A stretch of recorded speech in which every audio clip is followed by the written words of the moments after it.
Hello, thanks very much for joining us here on GMT. I'm David Eads. We're going to start with that breaking news from Pakistan.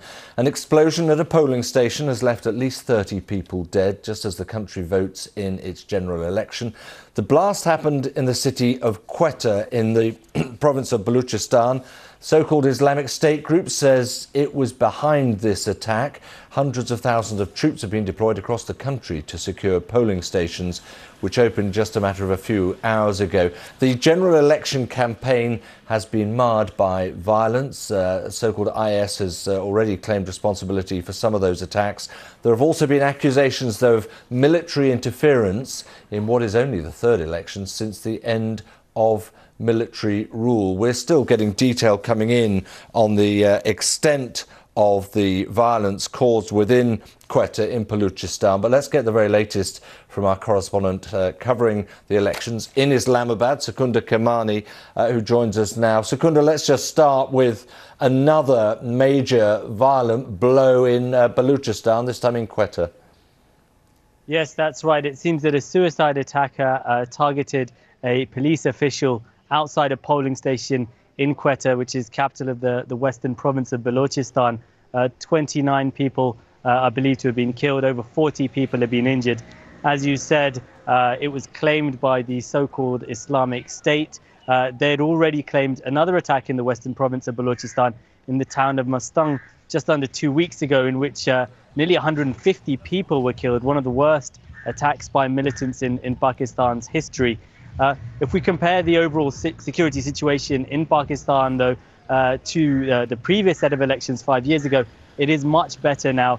In 2013, a number of political parties simply weren't able to campaign openly because of the threat of being targeted. We have seen a number of attacks here, but it hasn't disrupted the election in that same way. No, I mean, it's a sorry sort of message to have to put out to say that this is a relatively good build up to the election, given what we have seen in the course of it and, of course, what's just happened in Quetta. Nonetheless, when it comes to the election itself, Secunda, is this, do you think, essentially a runoff between former cricketer Imran Khan, the nationalist, the sort of new figure, I suppose, in a nationalist sense, versus the party of Nawaz Sharif? Yes, polls are predicting a very tight race between the PMLN party, which has been in power for the past 5 years, and the PTI party, which is led by cricketer turned politician Imran Khan. And the two have been engaged in a battle of competing narratives, really. The PTI and Imran Khan have really made tackling corruption their main policy, and they've accused senior PMLN figures of being corrupt. Imran Khan had pushed for an investigation into the former Prime Minister Nawaz Sharif, which led to him being sentenced to 10 years in jail earlier this month. But the PMLN, for their part, they've accused Imran Khan and PTI of being effectively tools of the Pakistani military, which has often directly controlled Pakistan for nearly half of its existence. And the PMLN supporters say that the Pakistani military has drummed up these corruption allegations in order to remove the PMLN from power and bring in the PTI. The PTI and the army strongly deny those accusations, but we'll see when we get the results from today's vote which narrative the Pakistani public believes. Yeah, exactly. That's the way to put it, isn't it? Two competing narratives. And when do you think that might be, Secunda? When will we get a clear idea?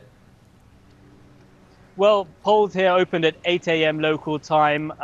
They're due to close at 6 p.m. local time. We're expecting for results to start trickling in the hours after that. By the early hours of Thursday morning, local Pakistani time, we should have a strong idea of who has emerged as the winner. A lot of analysts, it's worth saying, are predicting that there may be no party with an overall majority in the parliament. It may be a number of parties who have to come together to form some kind of coalition. OK, Secunda, thanks very much indeed. Secunda will be keeping across that, of course, throughout the hours ahead here on BBC World News.